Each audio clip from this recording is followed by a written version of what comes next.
My name is Rita Desai. I am a realtor associate broker with CMC Properties. I've been in real estate full time for last 22 plus years, and I serve DC, Maryland, and Virginia, all three DMV area. And my specialty actually is pretty much everything residential. And also I have a small team now that has gone into commercial. So if somebody's looking for commercial, different warehouses to office space, we can help. Love that.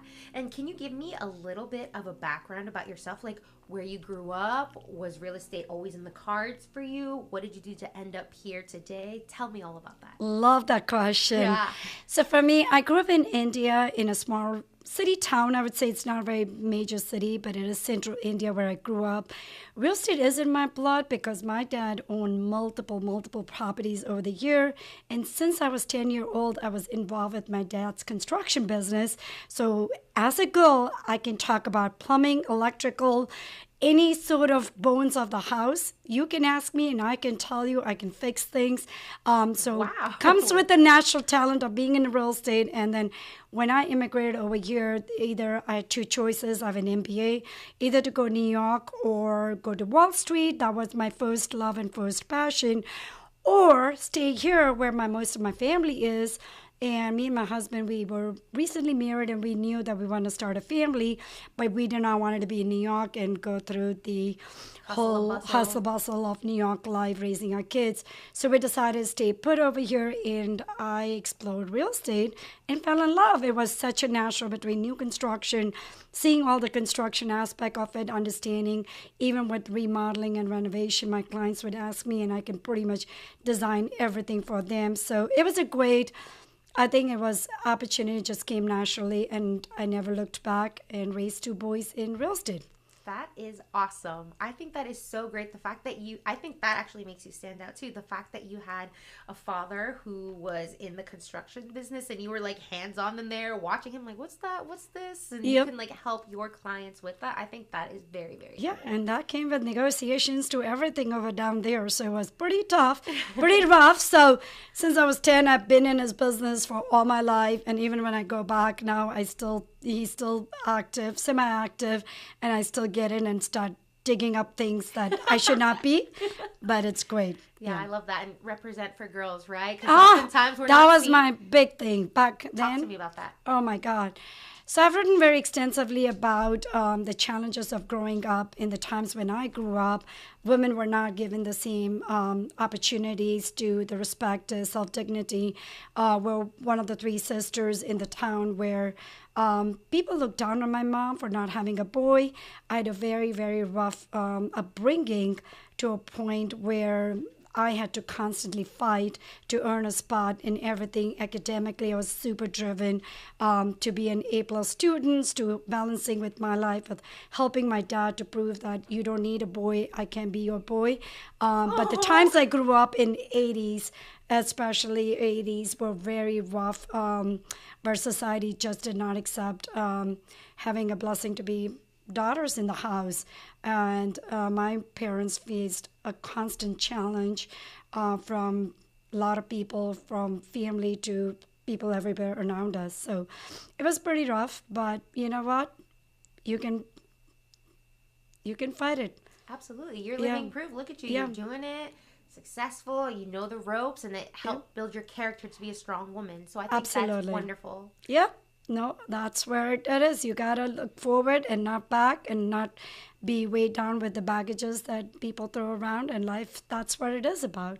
Absolutely. Yeah. Now tell me a little bit about how your experience are with your clients. Like, what experiences do you hope that you can help them with, and what do you think that you bring to the table for them? So as a sole realtor, I call my clients that I'm a boutique shop over here. It's all customized to their needs. I am there in their life from the day they call me to the even past, like I've been invited to clients' daughters' weddings, their baby showers, to being part of such an honor and privilege to be part of their life beyond selling real estate. I have clients forever.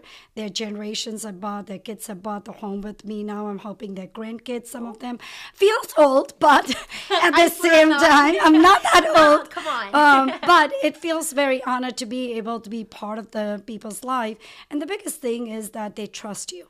I've been on the emergency contact list for clients' kids, so I'm like, don't put me there because I may not answer the phone. I'm always busy. I'm busy. But it is just a service. The communication is a big thing for me, to be able to communicate timely and support them post-closing, during the transactions, any hiccups, every problem has a solution. I have a huge network of local realtors, to resources that I have. So it's one-stop shop for them, that they know they can count on Ritu, and that's the biggest asset I give it to my clients, that they can trust me. I'm going to talk them out of buying something if I don't think it's the right thing.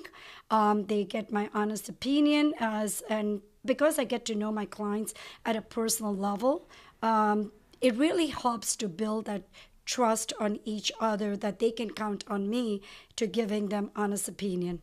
Absolutely. No, and that's very valuable. You always want someone to be honest with you and not just be looking out for their own best interests. And I think sometimes people can lack that. And so when people see the genuine advice that you give to them, it shows through, and they just have that trust. They're like, she's looking out not just for me, but for herself too in our relationship. Exactly. Matters. It's a long term. I've learned this early on from my dad, that business is not the one-time transaction. It's a building block of each brick is so important, that if you want a strong foundation, you got to build it with the trust, that they know that even if they are not standing next to me, they can trust me. I'm not going to do things.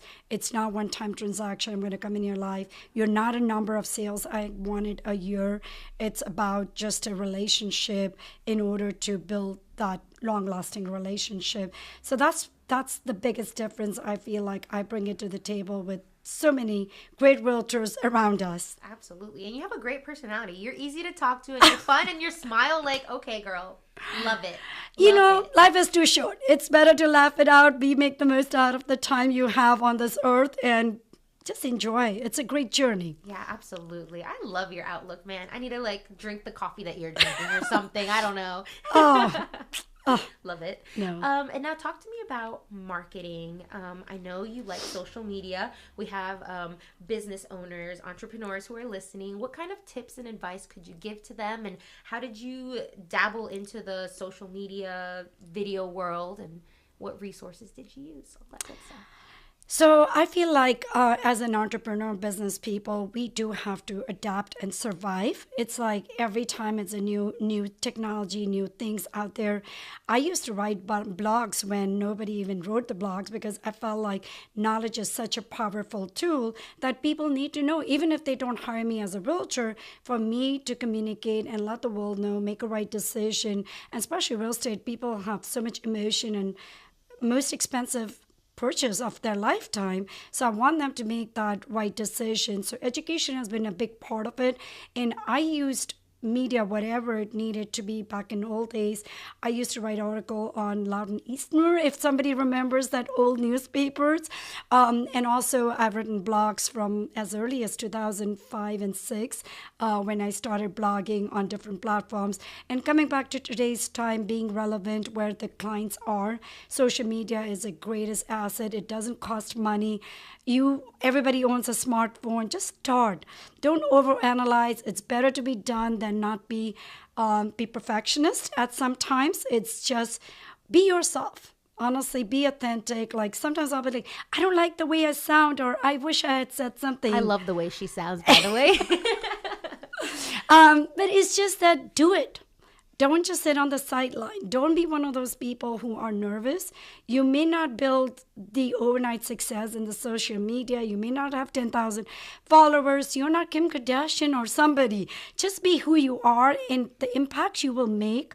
There are times where I'll run into people and they're like, I know your voice. I'm like, where do you know from? It's like, oh, I knew I watched you something. They may not have done business with me, but that's okay. It's not about everything about getting that next business to you. Don't put that as a goal. Have your intention be, what do you want to be out there and what do you want to convey to the people? If you were out there looking for being successful in the industry, or if you were going to hire somebody from your trade, what information you'll be seeking out there, and just speak to your audience. Be authentic. Absolutely. Amen. Yeah. Amen, sister. Now, can you talk to me a little bit about what's going on in the real estate industry? Like anything that we should be aware of? Like, I don't keep up with it that much, so I don't know. Maybe I might learn something new. I only know what realtors like share with me. So if there's anything out there that buyers, sellers, real estate agents should know about, just... yeah. Well, we have a lot of changes going on. Even as a 22-year veteran realtor in this industry, I feel like every year is new year. Every decade changes something. Back 2005 and 6, when the financial meltdown happened, we had to learn how to handle short sales, foreclosures, and just I feel like it's being able to be understanding and keeping up with the times. Right now, the biggest change is the NAR lawsuit settlement that's been going around, and it's a new way of doing business. It's just the new changes that we have to adapt, what we have been mindset and tuned to what we were doing, the way the commission structures were done. And honestly, I feel like this is what the rest of the world does. I grew up in India, and that's what NAR settlement, what the new policies and rules are in place, the way commission splits are. That's what my cousin in Australia, I helped her to buy a home down in Australia. Okay. And she was telling me how they were doing, and I'm like, oh, we do it this way, but I understood. And that's how they do it. We are just adapting the new way of what rest of the world, a lot of part of the world was doing. So it's all about not to be drained by the noises around you. You got to focus on what's important, how you can serve your client, and stay ahead in the business, because these noises can either bring you down, or you can just shake it off and move on and learn new skills and be out there helping what you do the best, what you know the best. Absolutely. Well said. And what do you like to do when you're not dabbling in the real estate world in your job? Like, what do you do to relax and unwind? I don't have any time to relax. Oh my God. My family thinks that I am a very early riser. I work 15 plus hours, I would say, average. I work from every vacation. So if you are thinking about getting into real estate, understand that grass is greener on the other side. It's not HGTV or selling sunset. We work really, really hard, recording videos to social medias, to keeping up, staying in touch with the clients. So there are a lot of hats we wear, but family is a priority for me. I do take time off to make sure that I'm spending quality time with me. It's not about the quantity, it's about quality. I take up a vacation with my family, and that's my gift to myself on the time out. I just came back from Vietnam for 3 weeks. Almost 3 weeks I was out. I've traveled extensively. I'm a very avid traveler. I have a travel bug. I have traveled a lot of part of the world, and I want to continue doing it. Another big thing I passionately love is hiking. I love all the trails around here and love exploring different hiking. Being an early riser, I can wake up early, go get my hiking done, and be back before the first. And I'm full of energy, as you can see. Yeah, that's For what me, I'm saying. What coffee is she drinking? I don't need that kind of a crazy sleep hours. Yeah. I can function very well, and just hiking and travel is my thing. I love reading. I love especially biography and stuff is my big thing. I want to learn, be inspired by everybody around us. I think there are so many legends that we can look up to in different genres, different books, that I will pick it up and just read it. Yeah. Awesome. I think you should write a book. I think yours would be interesting. It would have some humor, knowledge, sass, grit. I have it in my books. Okay, tell me about I have that. already started planning. This is about 8 years ago, I started making sort of a cheat sheet for my future book. And I don't know what the name. One time when the 50 Shades of Grey was popular, I said 50 Shades of Real Estate. I was naming my book, but I don't think I'm going to name that book. Okay. But so many experiences with all these 20 plus decades of being in real estate and being able to share different experiences of meeting people, from drug dealer to crazy stories, to being able to represent the client that made an impact in their life because she was in a shelter being abused by the women, by her husband, and then how I could get out of that women's shelter for her and her son and be able to put her in the house. So a lot of heartwarming stories to madness of the other's extreme that I was able to help people. The journey of the real estate agent. Something like that. Yeah, so I gotta figure. I may ask ChatGPT on the title, Yeah, there you go. but definitely it's something in my cards in future whenever I'm ready to a little bit downsize my time and write it up. So No, absolutely, I think that's great. I hope you do. I will buy that book Oh. because I'm gonna support you. And I already like the story you told me about, like, right? You know when a movie's really good and it starts and it just gets like exciting already. There, I'm just like, yeah, this is a good movie. And sometimes you watch a movie and you're just like, when is something supposed to happen? I feel like you're the good movie because right when you come in, you're like, you know what? It was hard being a girl, and you just like got to the point, and I was just like, damn, I like this girl already. Oh, like thank she's you. like You're too nitty gritty. kind. She's got grit behind and her work you. ethic. So yeah. And that's my other big thing is trying to be inspiration for the other future realtors. I mentor agents. I'm passionate about. I have high schoolers that mentor. They are mentees and they intern with me, and especially all these young girls. I go to high school for the career stuff and inspire these young women. They need to be entrepreneurs. You don't have to be stereotyped into 9 to 5. Women can handle work-life balance. My husband was a great chef. He cooks. I don't even know how to cook. So Same. I'm not into cooking. That's not my thing. It's an art. Amen. Yes, exactly. Yes, it's an art. It's not my art. I'm good at what I do. I love being a foodie. I love eating. I love eating the food, but yeah, not me cooking too. it. Not cooking. So that's the balance, and I think that's what I want to share with the world, and especially the young women, that don't be caught up in this rat race because there's so much to life than just be caught up in being stereotyped, and especially the cultures that I come from, being an immigrant to being a brown woman in this area. That when the times I was in real estate, I went through a lot of hardships in regards to being what's the right word? Oh my God, different, and also being a brown person, being racially discriminated, big time. I had somebody call me brown poop one time when I was sure. Yes, there was a seller sitting there, and it's like, sell this home, you brown shitty people. Oh my God. Oh yes, that's what I'm telling you. Awful. My real estate book is gonna be including all these stuff, the journey I've gone through. It's just we've changed a lot in this area. We're more tolerant than we were 20 years ago when I was young and trying to make a mark in this industry. But I'm blessed. I broke a lot of glass ceiling. I represented myself in being part of the Northern Virginia Board of Director. I got a seat in there. I'm believer in having a code of ethics and holding the standard.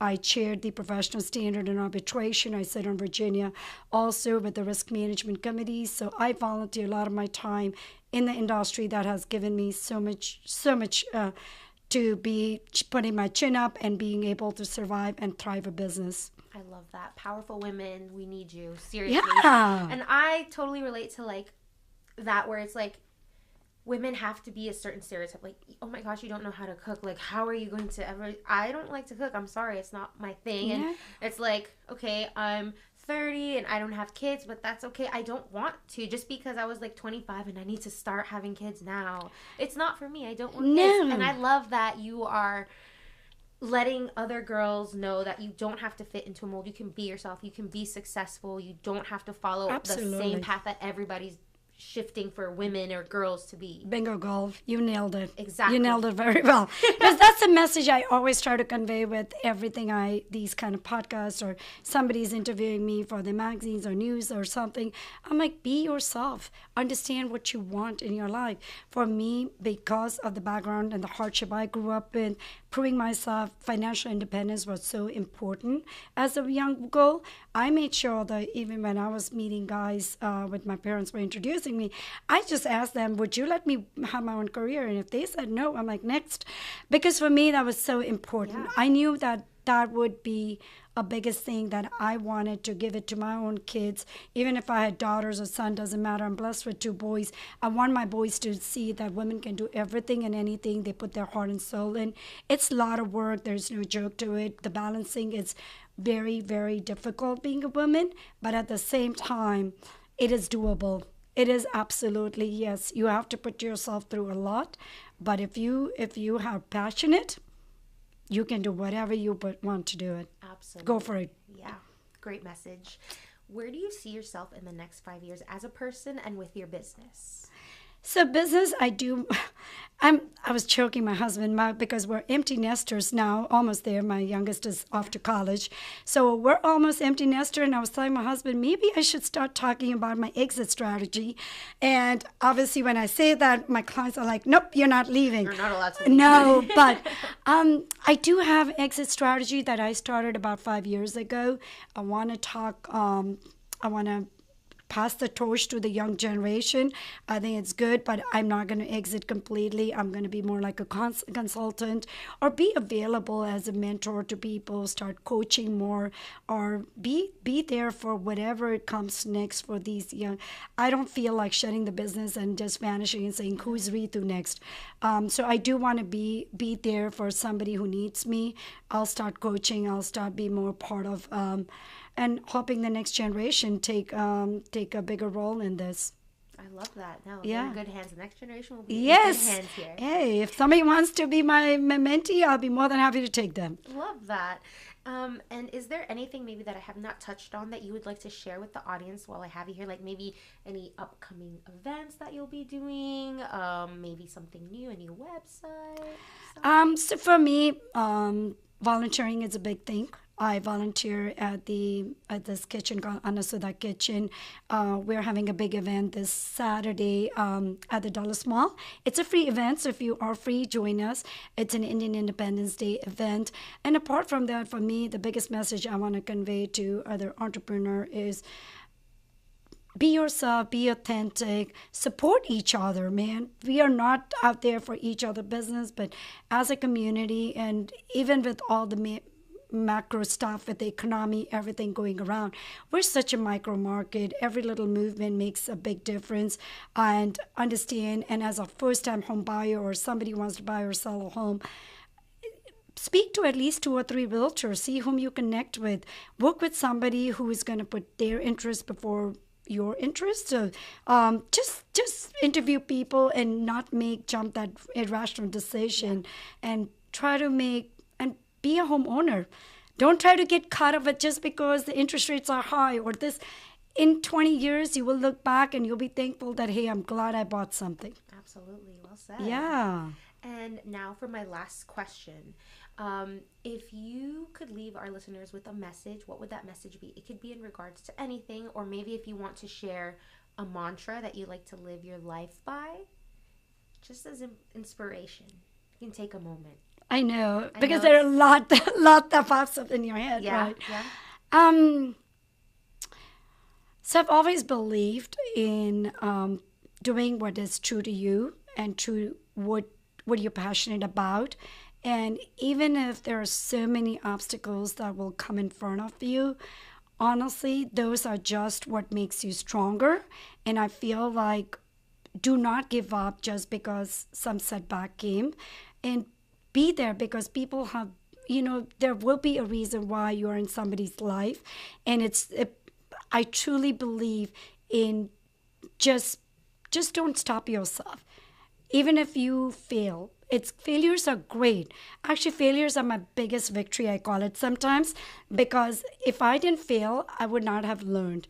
And sometimes, those success are great. What you see on social media is wonderful. We need to portray that. But behind the scene, the hard work that goes into it, understand that it didn't come from anywhere but with the passion and all the work and failures and the lessons we have learned over the years. So I feel like if you're a new entrepreneur or somebody who's just starting out, don't stop yourself. Do what like you guys over here. You guys are thriving in what you guys have started over here for our community. And I'm so grateful that you give us the platform as an entrepreneur to come here and share our passion and speak over here. So I really appreciate what you are doing it. And this is what I mean is helping each other out as a community and just just that's the only, I would say passionately, I would leave it behind. Yeah, no, thank you so much. And thanks for saying that. We thank you too for being on the show and sharing your story and giving us your spunk that we can share with the world. All you. that, like, I just love it. So thank you so much. It was a joy having you here. Lovely. And I really appreciate it. Thank you so much. Absolutely.